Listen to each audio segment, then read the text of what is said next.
Mateus capítulo 4, verso 1 em diante diz assim, ó: Então Jesus foi levado pelo Espírito ao deserto para ser tentado pelo diabo. Depois de jejuar 40 dias e 40 noites, ele teve fome. E o tentador aproximou-se dele e disse: Se tu és o Filho de Deus, então manda que essas pedras se transformem em pães. Jesus respondeu: Está escrito, nem só de pão viverá o homem, mas de toda palavra que procede da boca de Deus. Então o diabo levou ele à cidade santa, colocou na parte mais alta do templo e disse: Se és o Filho de Deus, joga-te daqui para baixo, pois está escrito, ele dará ordem aos seus anjos a seu respeito, e com as mãos eles o segurarão, para que não tropece em alguma pedra. Jesus lhe respondeu: Também está escrito, não ponha à prova o Senhor seu Deus, ou não tentarás o Senhor teu Deus. Amém. Só até aqui o texto. Obrigado, gente. Pode tomar seu assento. Obrigado, Ministério de Louvor também, por estar aqui conosco, por nos conduzir de uma maneira tão gloriosa a adorar a Deus. Quero dividir com você um texto que fala sobre tentações. Será que a gente sofre tentações? Todos, né? Todos nós sofremos tentações. E, pastor, tem alguma coisa errada comigo porque eu estou aí sofrendo tentação? Tem nada de errado com você. Mas não é pecado sofrer tentação? Não, pecado é ceder à tentação. É diferente. Tem uma vastidão de diferença. Porque se fosse pecado, Jesus não seria tentado. Perceba, a tentação ela vem sobre todos. E principalmente se há possibilidade de você ceder a ela. Então a tentação vem. Jesus era Deus, mas ele veio para ser provado como homem, e por isso que o diabo o provou, o testou, o tentou, porque havia uma possibilidade de ele ceder a alguma coisa. Perceba, a Bíblia diz que Jesus foi levado pelo Espírito, e esse Espírito que está falando aqui é um Espírito com E maiúsculo. Ele foi levado pelo Espírito Santo. Para onde mesmo, pastor? Para o deserto. Que coisa ruim, né? Quem quer ir para o deserto? Mas ele foi para o deserto para ser tentado pelo diabo. São 3 elementos dentro dessa frase aqui que fica ruim: deserto, tentado, diabo. E aí, se a gente vai ver a origem disso, Espírito de Deus. Significa dizer que o próprio Deus nos permite viver algumas coisas que, quando nós olhamos no contexto geral, parece que não tem nada a ver com Deus, parece que não tem nada a ver com Ele. E Jesus vai para o deserto. Aí, depois de jejuar 40 dias e 40 noites, ele sentiu o quê? Sede, cansaço, sentiu fome. E o que o diabo apareceu oferecendo para ele? Pão. Você percebe que toda tentação, ela está vinculada a uma demanda. Toda tentação está vinculada a uma necessidade. Você nunca vai ser tentado em algo que você não quer. Não, eu odeio determinada coisa, não gosto, eu tenho aversão. Você não vai ser tentado nisso. Por quê? Porque não seria uma tentação. Toda tentação está vinculada a uma demanda sua. Jesus teve fome, Satanás vem para tentá-lo dentro dessa área, na área da comida, na área do desejo. Obviamente que tinha mais coisas envolvidas aqui, que a gente já vai ver mais para frente. Mas a primeira coisa é de que às vezes nós fazemos uma associação errada. A gente está buscando a Deus, a gente está orando, a gente está jejuando. E aí, depois de 40 dias de jejum, gente, a única coisa que eu ia pensar depois de 40 dias de jejum, além da comida, obviamente, seria que Deus vai aparecer para mim. Eu não sei você. Mas eu pensei, não, Deus vai aparecer para mim, ou um anjo pelo menos ele vai mandar. E vai me trazer a resposta do que eu estou pedindo. Mas depois de 40 dias jejuando, quem aparece primeiro? O safado. O cão que aparece primeiro. Mas ele aparece aparentemente trazendo uma coisa boa. Porque ele não aparece dizendo assim, eu sou o diabão, cara, vim para te atentar. Ele não vem fazendo isso. Eu sou o chifrudo. As pessoas têm um pensamento assim, Satanás. Ele vem trazendo pão. Olha, se tu és o filho de Deus, vou te dar uma dica, tá? Tá vendo essas pedras aqui? Isso é fichinha para te transformar em pão. Às vezes nós caímos em tentação porque nós realmente não prestamos atenção nos detalhes. Primeiro, não é bênção de Deus, tá? A gente vê alguém chegando exatamente com aquilo que a gente precisa.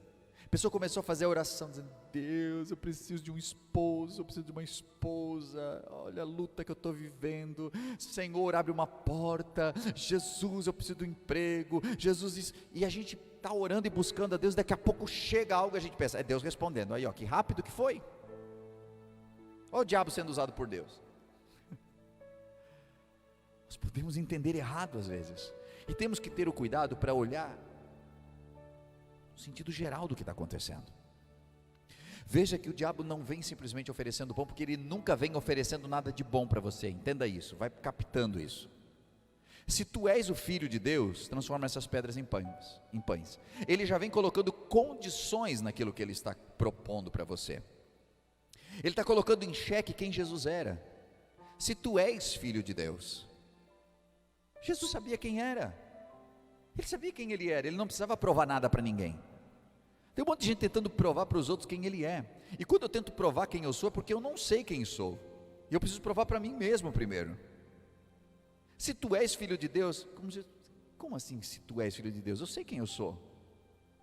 Eu não preciso fazer nada para te provar. E aí Jesus pega e diz assim, está escrito.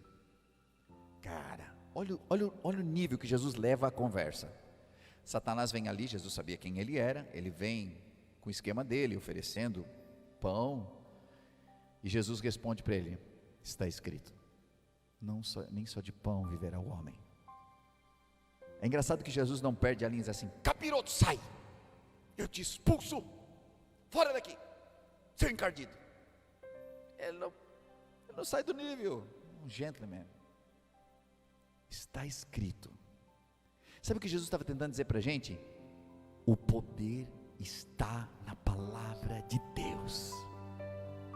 O poder todo está na palavra, não está no quanto você grita, não está, Satanás, fiz 40 dias de jejum, cuidado comigo, que eu estou poderoso.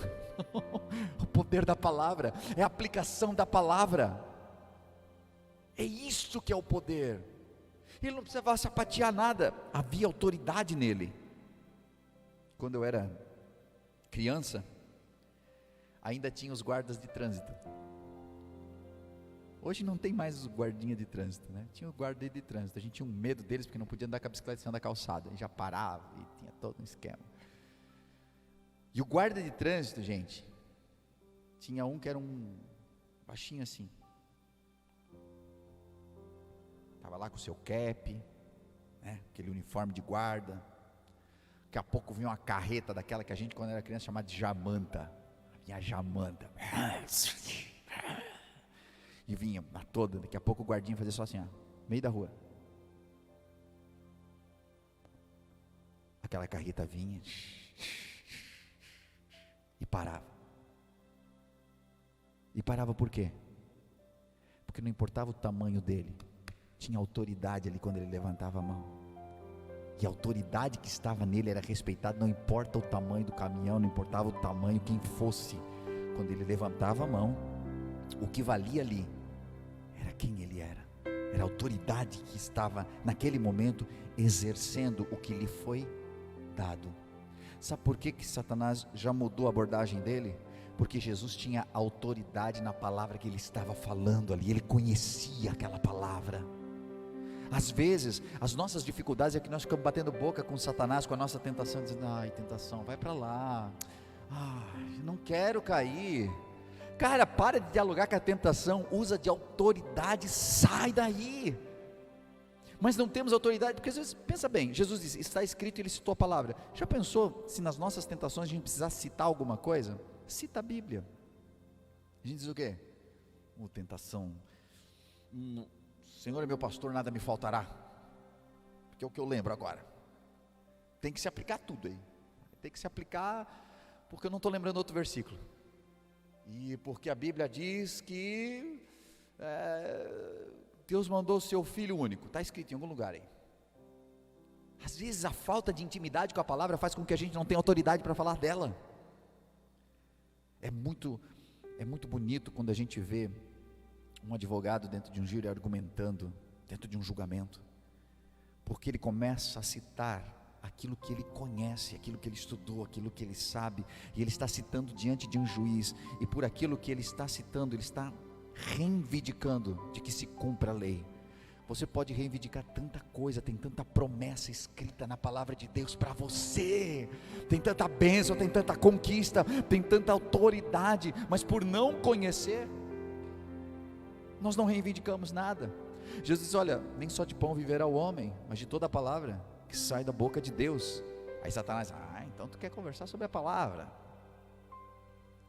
Porque, meu irmão, se você pensar que citar a Bíblia para o inimigo vai fazer ele recuar, ele conhece também, ele conhece, ele não tem autoridade mais, porque você já mostrou quem é autoridade, então ele vai mudar a abordagem, e às vezes a mudança de abordagem é citar a palavra para você, que é onde eu quero me focar hoje. Ele pega Jesus e leva até o pináculo do templo, ou seja, a parte mais elevada do templo, e ele faz uma proposta. Então Jesus, eu estou ligado que tu está começando teu ministério agora, tu está precisando de seguidores, que as pessoas acreditem em você. Isso aqui é o que está nas entrelinhas, tá? Eu estou trazendo esmiuçado aqui para você. Então é o seguinte, aqui da onde nós estamos, nós somos vistos por quem está lá embaixo, e todo mundo se reúne aqui embaixo do templo. Significa que se você se joga daqui, todo mundo vai ver. Mas aí é que entra, porque também está escrito, olha como o cão é ardiloso, também está escrito que ele dará ordem aos seus anjos a teu respeito, para que tu não tropece em pedra. Ou seja, em outras palavras, a Bíblia está dizendo que o Senhor nos guarda com os seus anjos para que nenhum mal nos aconteça. Significa que se você se jogar daqui, nada vai te acontecer, porque é o que está escrito na Bíblia. Tu não acabou de citar a Bíblia para mim? Estou citando a Bíblia para você também. Gente, conhecimento de versículo bíblico, saber as coisas a respeito da Bíblia, Satanás sabe melhor do que a gente. Tem pessoas que às vezes chegam para mim e dizem assim, sabe quantos versículos tem na Bíblia? Diz, não, eu sei. Sabe quantos capítulos tem? Eu sei também.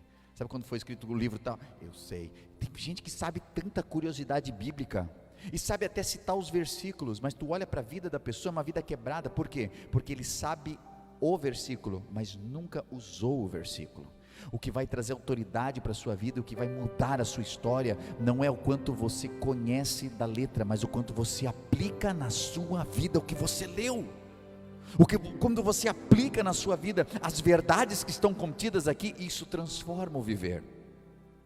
Você pode falar, o Senhor é meu pastor, nada me faltará, e nunca entender por que esse versículo foi escrito e o poder que ele tem na nossa vida. Tudo que o inimigo quer é que você encha a sua cabeça de tanto conhecimento que é vazio, porque todo esse conhecimento bíblico, ele só tem efetividade se pela sabedoria que Deus te dá, você conseguir entender a verdade que está contida nele, e pela sabedoria aplicar a sua vida todos os dias. A Bíblia diz que Jesus, certa vez falando sobre 2 alicerces, ele disse, aquele que ouve as minhas palavras e não pratica, eu vou assemelhar ele a um homem que fez a sua casa sobre areia. Então veio as tempestades, derrubaram aquela casa, mas eu vou assemelhar ao que construiu sobre a rocha, o que ouve as minhas palavras e as pratica. A diferença está na prática, em colocar em prática o que nós ouvimos. É isso que faz toda a diferença. Agora Jesus está naquela situação e Satanás vem com uma segunda proposta, que também é muito boa. Se joga daqui. E se você se jogar daqui, vai se cumprir, porque está escrito. E quando nós não temos conhecimento da palavra, nós podemos pegar e dizer assim, mas não é que o diabo tem razão, está escrito mesmo, cara. E Jesus sabia do que se tratava. E Jesus sabia onde essa palavra se aplicava. E é óbvio que se Satanás quisesse matar Jesus e pudesse fazer isso, tá ligado, né? Jesus estava ali no pináculo do templo com ele, ele ia chegar por trás, né? Aqui é Esparta! Dava aquele empurrão, Jesus caía de lá, estava tudo resolvido. Mas já pensou se Satanás tenta empurrar Jesus? Sabe o que ia acontecer? O Salmo 91 ia se cumprir na vida dele, porque os anjos iam vir, iam pegá-lo, ia acontecer tudo isso. Claro que Satanás não queria que isso acontecesse. Mas por quê? Porque daí não seria Jesus tentando a Deus. Olha como é sutil. Satanás tenta Jesus, Jesus tenta a Deus. E ele não queria entrar nesse esquema sujo do inimigo. Se ele fosse jogado dali, com certeza Deus ia fazê-lo flutuar, os anjos viriam, alguma coisa aconteceria. Mas se ele se joga, ele estaria tentando ao Senhor. Sabe o que acontece na vida? O inimigo vive tentando torcer a palavra para que a gente se jogue nas coisas. Porque existe uma linha muito tênue entre a sua fé e a sua imprudência. É muito tênue essa linha. As pessoas muitas vezes pensam, eu estou agindo por fé, mas nem sempre é. Às vezes é imprudência. E principalmente quando está vinculado à tentativa de mostrar poder. Não, porque eu vou, fulano lá comprou um carrão, vou comprar também. Sou filho de Deus. Aí começa a vir, né? Aqueles versículos, né? Tudo posso naquele que me fortalece. Tudo que pedires em meu nome eu farei. Oh, coisa linda! Vou comprar em 60 vezes de 1890. Deus vai dar graça. E aí, quando paga uma, né? Duas. Meu Deus, luta, pastor, está faltando tudo em casa. Eu agi por fé. Não, tu agiu por imprudência. E geralmente para mostrar para quem nem quer ver. Tudo que Satanás queria enredar Jesus para que ele se mostrasse para as pessoas. E vou dizer uma coisa: milagres não salvam ninguém. Quantas pessoas, porque a ideia aqui é que as pessoas vissem um milagre acontecer, então passassem a seguir Jesus, mas isso é temporário. Jesus curou cegos, Jesus liberou pessoas que estavam endemoniadas, levantou paralíticos. Onde estavam essas pessoas no momento da crucificação? Nem quem recebeu o milagre estava. Quem recebeu? E às vezes nós pensamos assim, não, se acontecesse um milagre comigo, eu nunca mais saía da igreja. Gente, está assim de gente que recebeu um milagre e hoje está fora. Não, pastor, mas se eu visse um paralítico levantar, eu nunca mais descreria. Está cheio de gente, que paralíticos levantaram do seu lado, ficou cheio de Deus, eu vi o milagre. O tempo foi passando, se afastou de Deus. Porque milagres não têm o poder de fazer você permanecer. O que tem o poder de fazer você permanecer no Evangelho é o quanto de Cristo você tem dentro de ti todos os dias. Não quanto de milagre, quanto de história, quantos anos de cristão, nada disso, mas o quanto de Jesus tem naquela porção diária. O quanto você se converteu de verdade. Não o dia que simplesmente você veio à frente, fez uma oração e achou que isso ia resolver a tua vida, mas todos os dias a sua vida é resolvida pelo fato de você se entregar todos os dias, pelo fato de você viver e fugir das tentações, não ceder a elas. Aqui a proposta era maravilhosa, só que Jesus não estava saindo do timing de Deus. Às vezes quando eu me jogo, eu saio do tempo de Deus, de acontecer as coisas na minha vida. Pedro e os discípulos estavam no mar muito revolto. Jesus vem andando sobre as águas, e ele disse que era Jesus. Pedro não saiu andando. Pedro disse, se tu és o Cristo, então que eu vá até ti, andando. E ele ficou esperando. Jesus disse o quê? Vem. Não sei se era bem o que ele queria ouvir, porque agora ele tinha que ir, né? Mas ele recebeu, vem. Então ele foi, e ele caminhou sobre as águas também. Mas tu percebe que tem um tempo aqui. Ele não chegou e se jogou.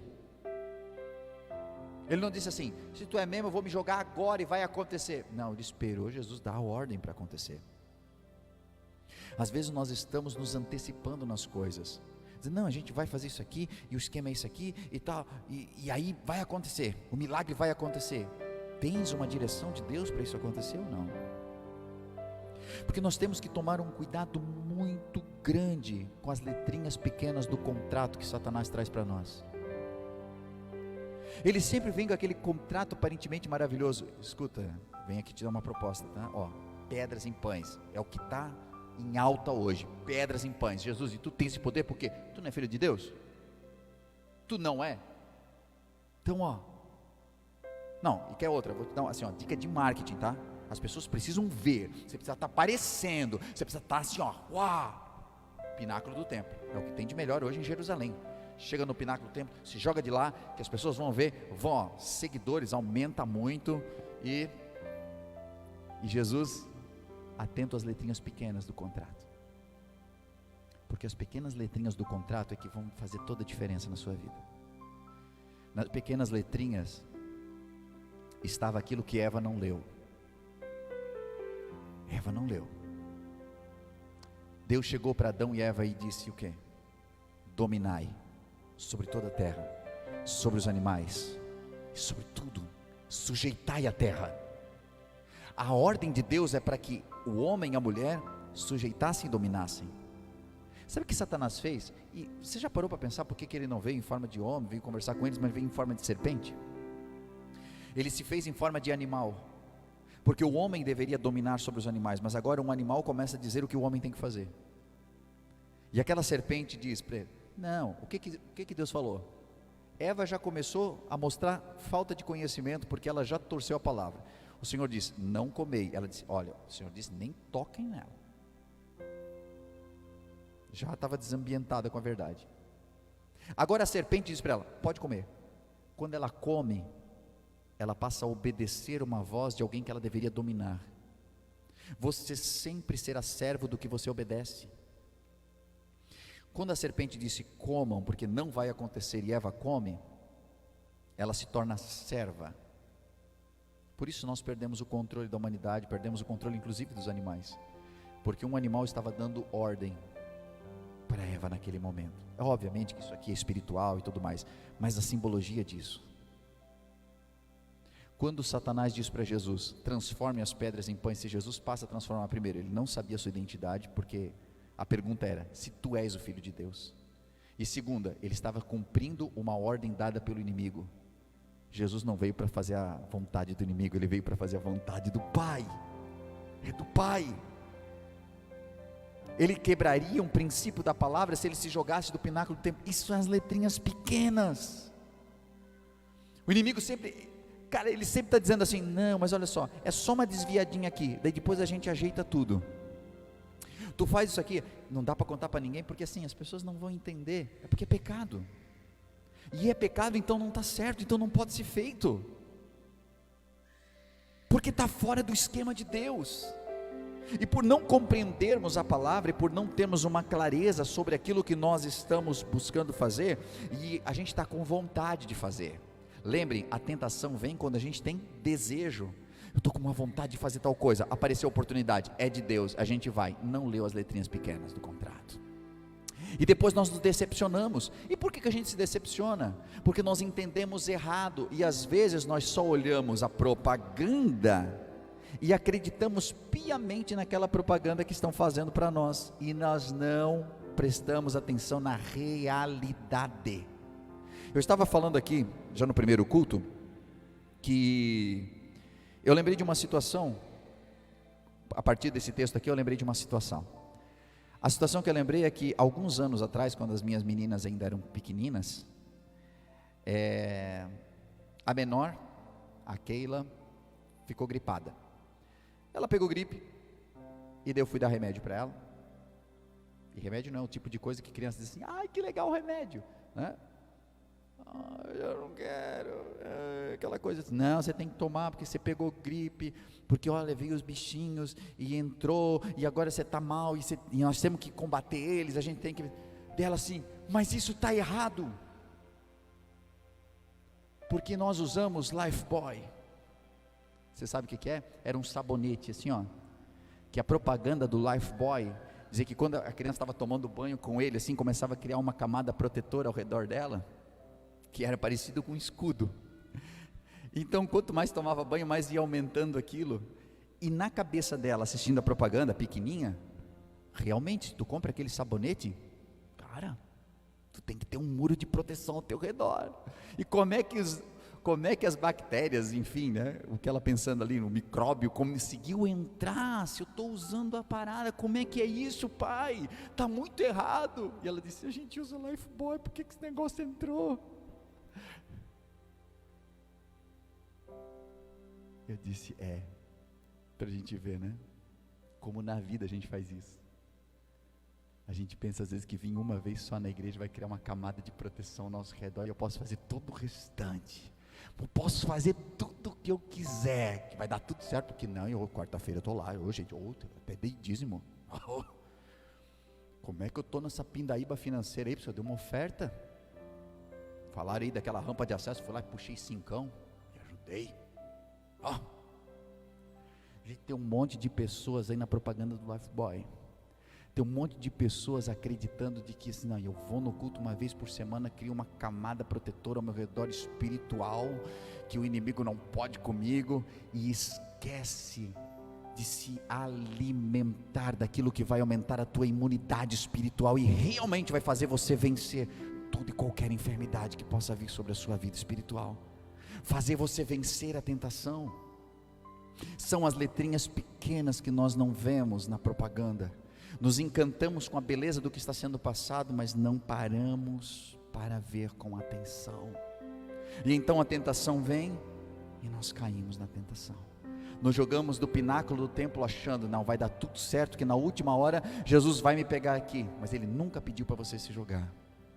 Não, eu estou comendo essa pedra aqui, mas uma hora vai ter sabor de pão. Você está mastigando pedra até o dia de hoje. Tem gente comendo pedra, tem pessoas comendo pedra e achando que vai virar pão, mas não vai. Sabe por quê? Porque se você resistir à tentação e esperar no tempo de Deus, o texto diz que os anjos estavam preparando uma mesa para ele no deserto. Só sabe o que é o sabor de pães preparado por anjos, só sabe o que é uma mesa no deserto quem consegue resistir à tentação e não come do pão que Satanás está te oferecendo.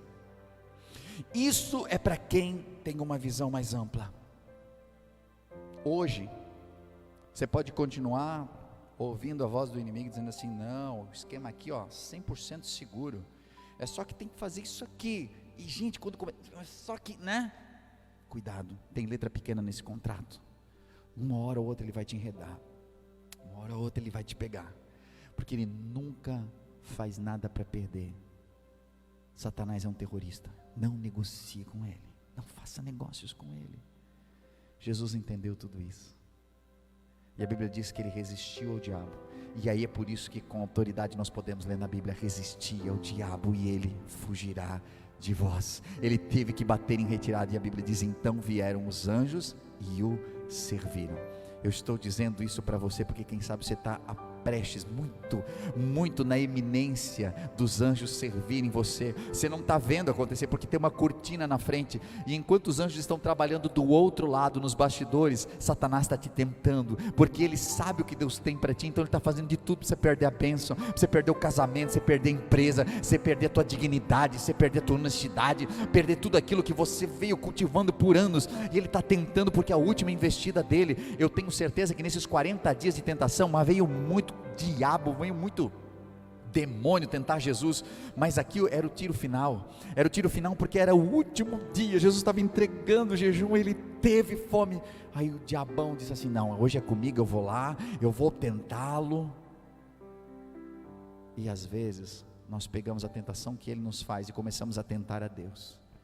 Senhor, se tu não me responder, Senhor, se não for hoje, Senhor, gente, se não for hoje, vai no tempo dele, o que nós vamos fazer? Nós estamos na dependência do Senhor.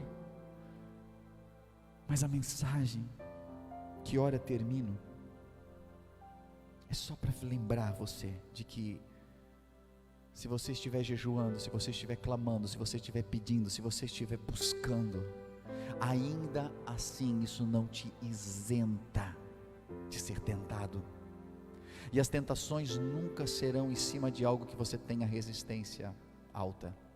É em cima de algo que você deseja muito. Vai parecer muito fácil, vai parecer muito prático, mas tem letra pequena nesse contrato. Não assine nada com o inimigo. Não entre na jogada dele. Resistir ao diabo e ele fugirá de vós. Você deve ter ouvido uma mensagem top nesse momento.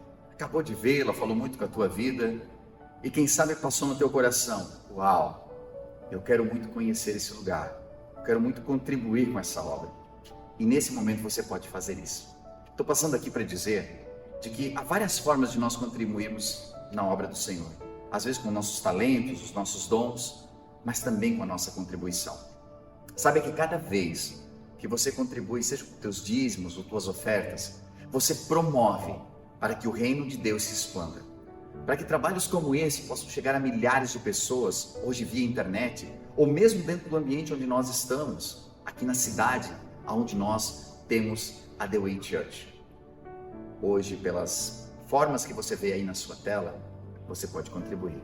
Seja o seu Pix, transferências, depósitos. O mais importante é que esteja ligado ao seu coração. Nós vemos na Bíblia Sagrada que haviam pessoas que contribuíam com seus dízimos, outras com suas ofertas. Os dízimos muitas vezes ligados a algo que, para mim, fica mais fácil de planejar. 10% daquilo que eu ganho, eu invisto no reino de Deus. Mas outras pessoas do Novo Testamento já não se atinham mais a dízimos. Algumas delas vendiam tudo que tinham e entregavam. Outras dividiam o que tinham. E dessa forma elas sabiam de que parte dos seus ganhos poderia alcançar a muitos. Então, da maneira como você sentir em seu coração, seja por oferta, seja por dízimos, mas que você possa fazer com todo o seu coração essa contribuição. E saiba, dentro do seu coração, de que cada vez que você estende a mão para que a obra de Deus continue evoluindo, crescendo e se ampliando, as mãos de Deus se estendem sobre você também. Não como um ato de cobrança ou negociação, mas porque Deus é fiel e nunca fica devendo nada para ninguém. Por isso eu convido você a fazer parte desse ministério, dessa obra, com as suas contribuições. E isso fará com que a gente continue ajudando tantas famílias que cada semana são restauradas, que nos procuram em busca de algo que não encontraram em mais nenhum lugar. Às vezes sem esperança. E essa esperança não é levada apenas por nós, mas é levada por você, através do seu amor. Então, convido você a fazer segundo aquilo que o Senhor colocar no seu coração de fazer. E com certeza abençoará a muitos. Que Deus abençoe sua vida, continue nos acompanhando pelos canais, que eu tenho certeza que é só o começo do que Deus ainda fará em sua vida e em sua família.